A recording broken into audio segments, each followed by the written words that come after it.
What if I told you that one of Hitler's own soldiers predicted the Nazi regime would fail? Not based on secret intelligence or military insight, but because of a prophecy written 2,500 years ago. This wasn't a vague guess or superstition. It was a Bible prophecy so accurate it stopped world empires again and again, including Hitler's dream of a 1,000-year reign. In today's video, we'll uncover that prophecy. We'll see the soldier Franz Hasel who risked his life by believing it. And we'll ask the big question, what does this ancient dream say about our world right now and what comes next? Let's dive in. On September 6, 1934, this headline appeared in the New York Times. Hitler forecast no Reich overturn in next 1,000 years. In the lead up to and during World War II, Adolf Hitler predicted a united Europe and a 1,000-year world domination, the 1,000-year Reich or Third Reich. He went as far to say this during the war. "See, my people, we do not need anything from God. We do not ask anything from Him except that He may let us alone." While Adolf Hitler was planning victory, there was one unit in his army that wasn't planning on victory. One captain who believed that Germany was not going to win the war. So we're in the depth of World War II. A German soldier, a Christian, Franz Hasel, is making his way with Pioneer Company 699 deep into the Russian front. Hasel was a devoted follower of Jesus, so much so that he throws away his service pistol and carries nothing but a wooden replica in its holster. He didn't want to be tempted at any point to shoot someone in the name of Hitler's mission. Not only was Hasel a devoted Christian, but he was an avid student of Bible prophecy. When asked by his commanding officer if he thought Germany would win the war, at the risk of death for treason, Hasel boldly shared that Germany could never control the world. How did he know this? All because of that prophecy in the Bible book of Daniel written 2,500 years earlier. Hasel sat down with his commanding officer. He opened his Bible and shared a study that would have gone a little something like this. The book of Daniel was written in the ancient city of Babylon. Many years earlier, Nimrod was the ruler of Babylon, or Babel as it was known back then. Nimrod was the father of the secret mysteries of nature religions. And these mysteries were passed on through the generations until the time of King Nebuchadnezzar II. Nebuchadnezzar became known as one of the greats in history, a military conqueror and a great builder. Among other things, Nebuchadnezzar built the famous Hanging Gardens of Babylon. This amazing structure became one of the 7 wonders of the ancient world. Early in his reign, Nebuchadnezzar set out on a military campaign towards Egypt. On the way, he captured the city of Jerusalem, taking captive the best and the brightest of the Jewish nation, including the young prophet Daniel. As a prisoner of war, Daniel remained true to his Creator God, despite being trained in all the customs and the mysteries of Babylon. While Daniel was in captivity, God gave him the power to unlock a mysterious dream. This dream revolved around future world superpowers and the ultimate future for planet Earth. It was the contents of this dream that not only stopped Hitler, but also many other aggressive leaders before him. So, who will control our world in the future?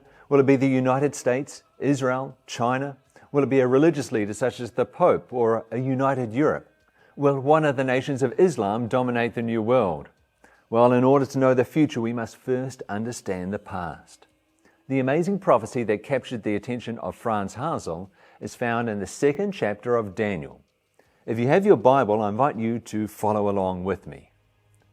One night, King Nebuchadnezzar had an interrupted sleep, and we start our story in Daniel chapter 2 and verse 1.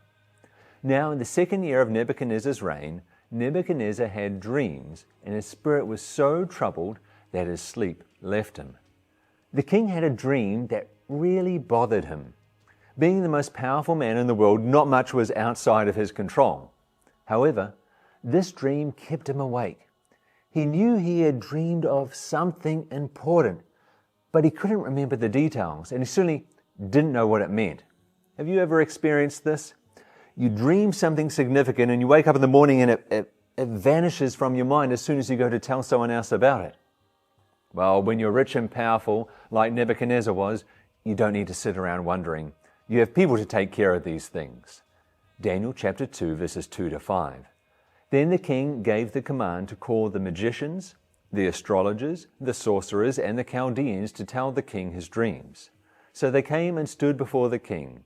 And the king said to them, I have had a dream, and my spirit is anxious to know the dream.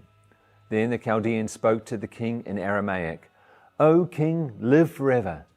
Tell your servants the dream, and we will give the interpretation. It just so happened that the king had people on his staff who claimed to be connected to gods and could interpret dreams. The wise men had been trained in all the secret knowledge and mysteries of Babylon. As intelligence was mixed with magic and religion, these men were the greatest code breakers in the land. They were used by the king to predict the timing and tactics of enemies. They were used to cast spells on behalf of the king and read the future through studying the stars and the planets. To the wise men of Babylon, the interpretation of a dream wasn't an unusual thing or wasn't difficult. That is, of course, if the king told them what he dreamt in the first place. These supposed wise men could bluff their way through an interpretation, but to tell the king what he dreamed, that was a whole different matter. Daniel chapter 2, verse 10. The Chaldeans answered the king and said, There's not a man on earth who can tell the king's matter. Therefore no king, lord, or ruler has ever asked such things of any magician, astrologer, or Chaldean. The wise men were well accustomed to interpreting dreams. After all, most people could bluff their way through an interpretation of a dream. Oh, maybe this means that, or maybe that means this. Yet all the secret knowledge of Babylon was not sufficient to tell the king the dream that he had forgotten. How true it was when they said there's not a man on earth who could interpret it. Only a God in heaven, as they were soon to find out. Daniel chapter 2, verse 12. For this reason, the king was angry and very furious and gave the command to destroy all the wise men of Babylon. Nebuchadnezzar knew how to motivate people. No retirement benefit for these men. I guess that's one way to cut costs. But this death sentence had serious implications for Daniel and his friends. Daniel chapter 2, starting in verse 14. Then, with counsel and wisdom, Daniel answered Arioch, the captain of the king's guard, who had gone out to kill the wise men of Babylon. He answered and said to Arioch, the king's captain, Why is the decree from the king so urgent? Then Arioch made the decision known to Daniel. So Daniel went in and asked the king to give him time that he might tell the king the interpretation. Although Daniel didn't practice witchcraft, he was being trained in the secrets of ancient Babylon and was therefore considered to be a wise man of Babylon. He too would be put to death with all those who were unable to tell the king his dream. It's no wonder that he was anxious to help the king out with his dilemma. Daniel chapter 2, verses 17 to 18. Then Daniel went to his house and made the decision known to Hananiah, Mishael, and Azariah, his companions, that they might seek mercies from the God of heaven concerning this secret, so that Daniel and his companions might not perish with the rest of the wise men of Babylon. Did you catch what Daniel did when his life was on the line? Daniel and his friends prayed to the God of heaven, asking him to reveal the secret of the dream. Daniel knew the power of prayer. Even today, the most important and effective way to gain supernatural help is to pray. When you need to unlock mysteries in your life, when you want to understand something, especially if we're studying the Bible, it's vital that we ask God for help. After all, it was God who inspired the writing of the Scriptures, so He's more than able to help us to understand them today. What happened next? Well, let's find out in Daniel chapter 2, verse 19. Then the secret was revealed to Daniel in a night vision. So Daniel blessed the God of heaven. God is faithful. He answers the prayers of Daniel and his friends by revealing the same dream to Daniel that very night. God often revealed His secrets through dreams. See Numbers 12, verse 6. Evidently, God gave Nebuchadnezzar the initial dream and then revealed the interpretation to Daniel in a subsequent dream. Notice what Daniel says after God reveals this to him in Daniel chapter 2, verse 21 and 22. And he changes the times and the seasons. He removes kings and raises up kings. He gives wisdom to the wise and knowledge to those who have understanding. He reveals deep and secret things. He knows what is in the darkness, and light dwells with him. Daniel understood that God was in control. Even though he has King Nebuchadnezzar, the most powerful king in the world at the time, bearing down on him, Daniel says, God, everything is in your hands. In fact, this gives us an insight as to what the dream is about. God removes kings and raises up kings. And we'll discover that as we go through the dream, that it has everything to do with the rise and the fall of earthly kingdoms. Daniel is confident that God has given him the answer. Verse 24. Therefore Daniel went to Arioch, whom the king had appointed to destroy the wise men of Babylon. He went and said thus to him, Do not destroy the wise men of Babylon. Take me before the king, and I will tell the king the interpretation. I just have to pause here. What a decent man Daniel is. The first thing he says is, don't destroy those other wise men. Even though they're caught up in some pretty dodgy things spiritually, Daniel doesn't want them to die. Here we see God's character coming through in Daniel. God doesn't want anyone to perish, but he wants to reveal his love to them. So let's carry on in verse 25. Then Arioch quickly brought Daniel before the king and said thus to him, I have found a man of the captives of Judah who will make known to the king the interpretation. The king answered and said to Daniel, whose name was Belteshazzar, Are you able to make known to me the dream which I have seen and its interpretation? Daniel answered in the presence of the king and said, The secret which the king has demanded, the wise men, the astrologers, the magicians, and the soothsayers cannot declare to the king. Daniel is standing before the king.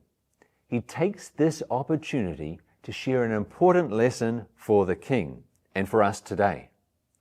Daniel drives home the pointlessness in relying on astrologers and magicians and soothsayers, or what we would call psychics today. Unfortunately, many people, even today, rely on these sorts of people to predict their future. While some of these people might have contact with the spirit world, it's not the part of the spirit world that you want to be in touch with. We'll have more on that in a later episode. Instead, we should be talking with the one who knows the end from the beginning, God. Then Daniel says in verse 31, You, O king, were watching, and behold, a great image. This great image, whose splendor was excellent, stood before you, and its form was awesome. The king dreamt of a giant statue. This statue stood in front of Nebuchadnezzar and was described by Daniel as awesome. Can't you just imagine the king getting excited, shouting out, That's it, Daniel, you've got it. Tell me more. Daniel chapter 2, verse 32 to 33. This image's head was of fine gold, its chest and arms of silver, its belly and thighs of bronze, its legs of iron, its feet partly of iron and partly of clay. Here we have this statue made of very different minerals. As we go down the statue from the gold to the silver, from silver to bronze, and from bronze to iron, and finally a mixture of iron and clay, the minerals decrease in worth. But the dream doesn't end there. Something happens to the statue in verses 34 and 35.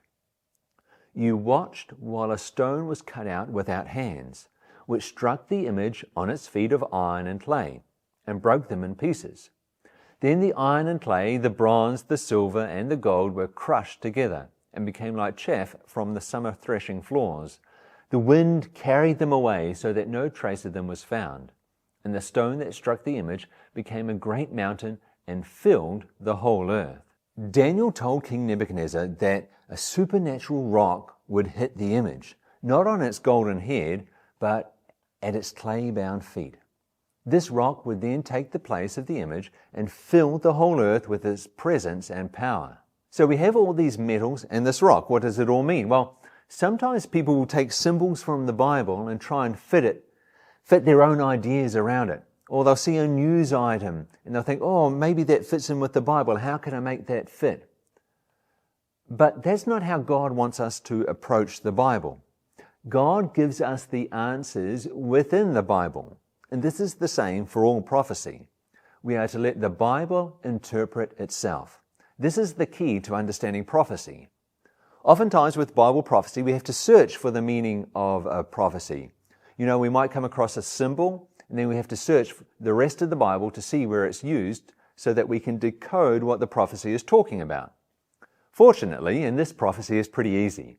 We just have to keep reading in the same chapter, and God gives us the interpretation of this dream. Starting with the head of gold. Daniel 2, verses 37 to 38.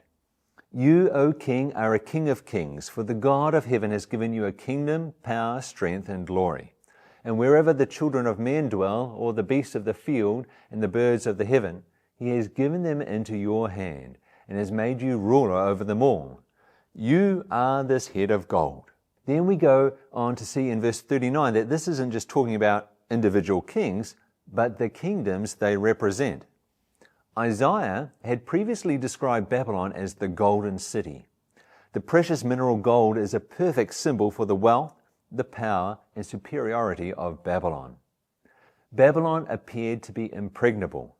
The city walls were 60 meters high and thick enough to hold chariot races on the top.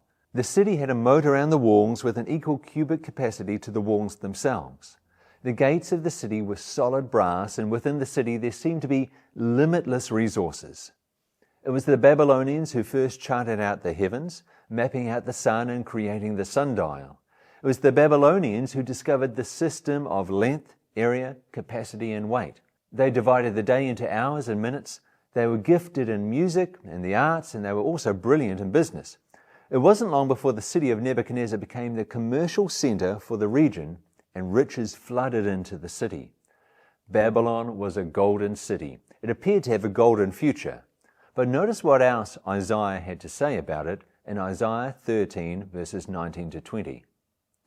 And Babylon, the glory of kingdoms, the beauty of the Chaldeans' pride, will be as when God overthrew Sodom and Gomorrah. It will never be inhabited, nor will it be settled from generation to generation. Nor will the Arabian pitch tents there, nor will the shepherds make their sheepfolds there. This was a pretty bold prediction. God predicted, or rather God knew, that this city of gold would become desolate. This is true to this day. Saddam Hussein of Iraq saw King Nebuchadnezzar as his idol. He attempted to rebuild ancient Babylon. However, the city's still gone, just as the Bible predicted. Daniel 2, verse 39. But after you shall arise another kingdom, inferior to yours, then another, a third kingdom of bronze, which shall rule over all the earth. Nebuchadnezzar's kingdom ruled the world from 605 to 538 BC. It was the combined force of the Medes and the Persians that overthrew Babylon in the most amazing circumstance. Over 150 years prior to the fall of Babylon, Isaiah had predicted that it would be a man by the name of Cyrus who would overthrow the city. And that's exactly what happened. The Medes and Persians were symbolized by silver. They were possibly not as powerful as Babylon, and so they needed to overcome the city through brains rather than sheer strength. Cyrus, the Persian military leader, diverted the water from the river Euphrates, which was running directly through the city of Babylon. He then marched his army through the riverbed, under the city walls, claiming victory over a complacent and unsuspecting Babylon all in one night. Let's carry on. Daniel 2:39. But after you shall arise another kingdom inferior to yours, then another, a third kingdom of bronze, which shall rule over all the earth. A third world-reigning empire would take over from the Medo-Persians.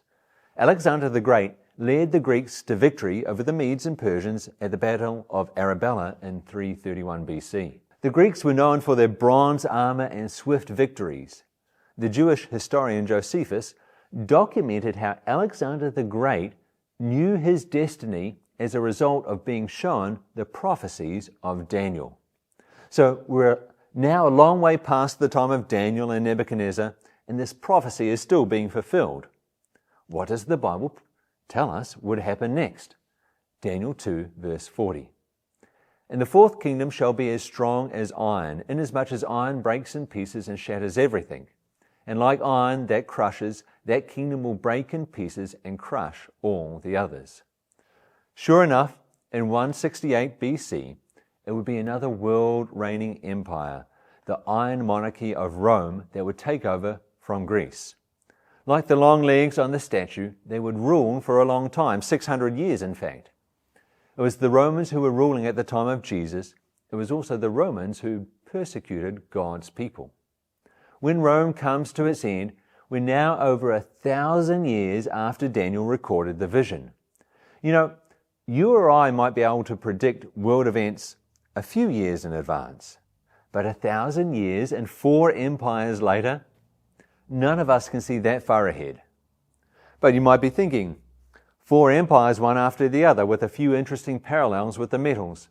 Maybe it was an extremely lucky guess. Well, pay very close attention to what Daniel said would happen to that 4th kingdom, Rome, and what would come after it in Daniel 2, verses 41 to 42.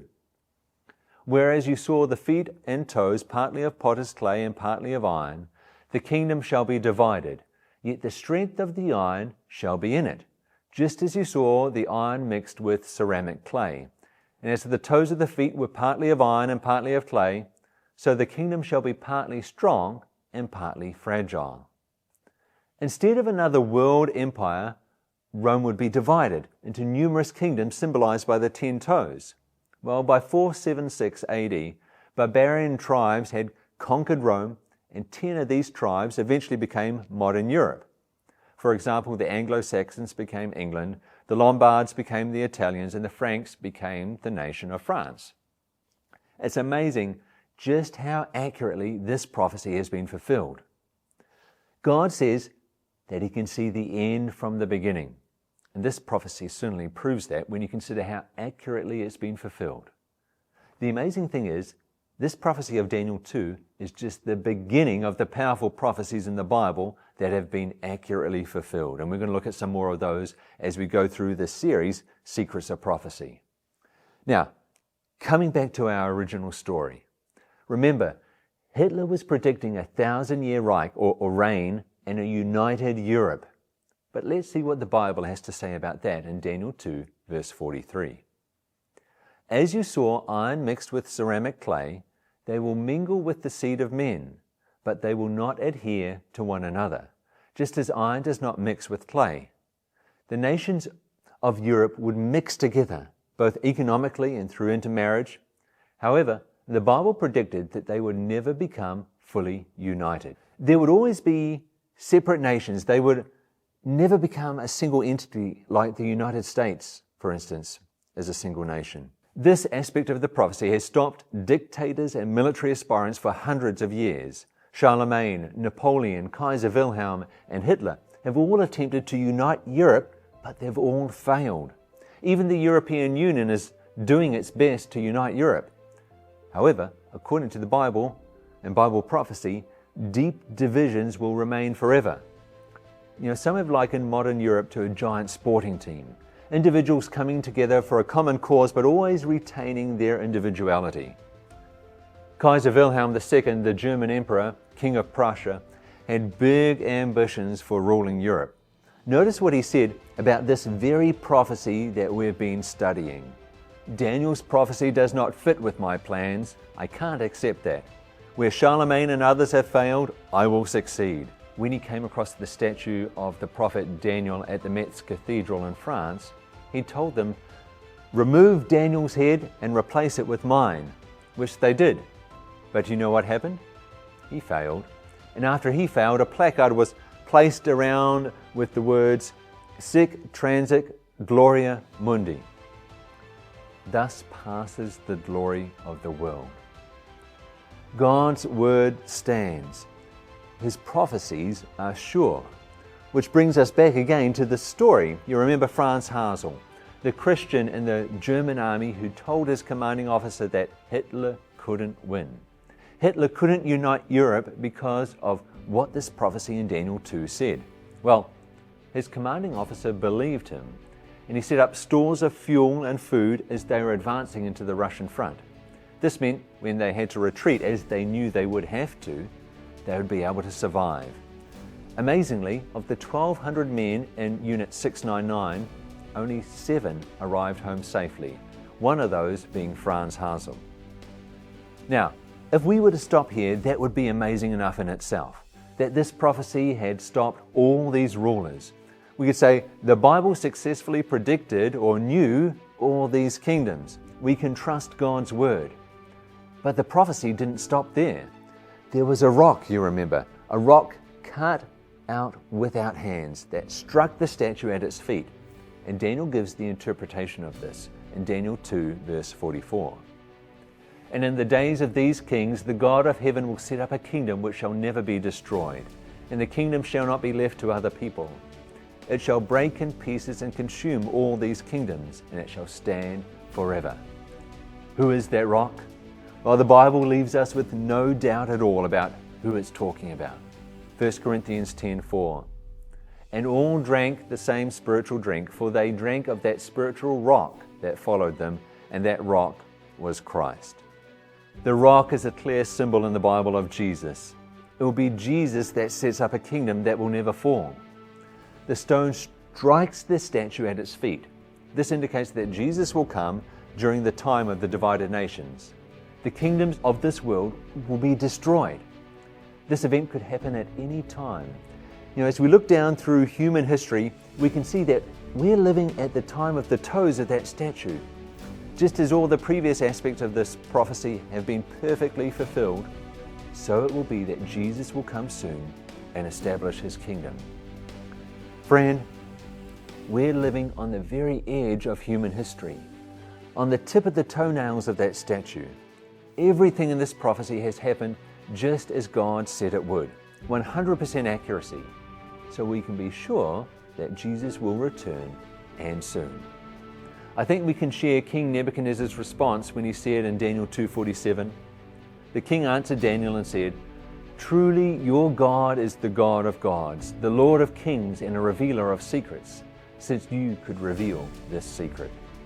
When Nebuchadnezzar saw that Daniel's God could remember the forgotten, he could foretell the future and overrule any earthly kingdom, he knew that this was the true God. This was a God who both created secrets and revealed them, a God to be loved and worshipped, a God to be trusted and obeyed, a God who provides hope and certainty in a divided and morally weak world. We have 3 points to remember from our study. Firstly, God has ultimate control over the world. Secondly, we are living in the last days of Earth's history. And number 3, God's new kingdom will last forever. After seeing the way God understands the future and has ultimate control of the events on this planet, the question is, are you willing for Him to lead in the future of your life? Think about it. I want to invite you to continue this journey. What we've looked at today in this video is only the very beginning of the amazing prophecies in the Bible. I'm sure you've noticed in the last few years that this world has changed dramatically. It seems as if we're constantly on the brink of some new catastrophe. Well, if you want to know what this means for the future, be sure to check out the next study, Signs of the Times.